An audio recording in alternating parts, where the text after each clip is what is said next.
Нас, motherfucker, блядь, сегодня будем делать аналитику на МНГ. Что можно сказать по поводу него? Ближе его. Итак, ближе к делу. Итак, это украинский ютубер, который залил видос на English, и потом задроты. Потом он делает мультики про знаменитых ютуберов в Майнкрафте, такие как Лолош. Позже он крупно получил больше подписчиков и наложил на пиар. Он начал крупно раскручиваться, и он на данный момент сейчас 6 миллионов подписчиков, более 6.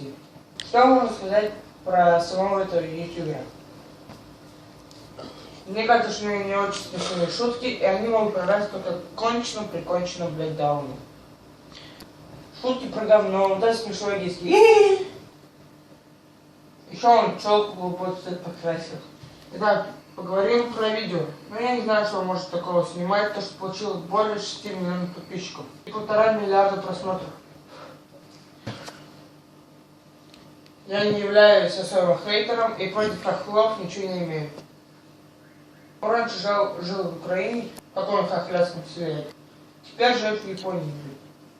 И лучше там, наверное, японский. Еще я видел такую несправедливую на ютубе. Это такие каналы, у которых вроде бы хороший контент, качественный. И подписчики дают по 100, по 200, по 300. Отсосил тракторист. А у них петухов там... Они такие, кто тупо кривляются на камеру, получают больше подписчиков и просмотров. Вот такой фиту. Я как отца по этим горжусь. Сказал, блядь. Теперь давайте нальем сок.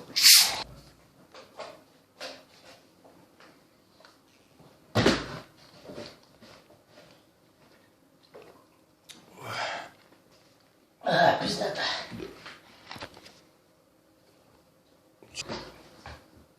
Самое уебанское видео, которое записала МНГ, это вот то. Там больше дизлайков, чем лайков. Но кто думает, что я вообще король дизлайков? Мне как-то не похуй. Думайте, что хотите. Выражается мое объективное мнение, авторское. Никакой проплаты, только правда. Вся правда. Так, всем пока, я съебался. Пошел нахуй!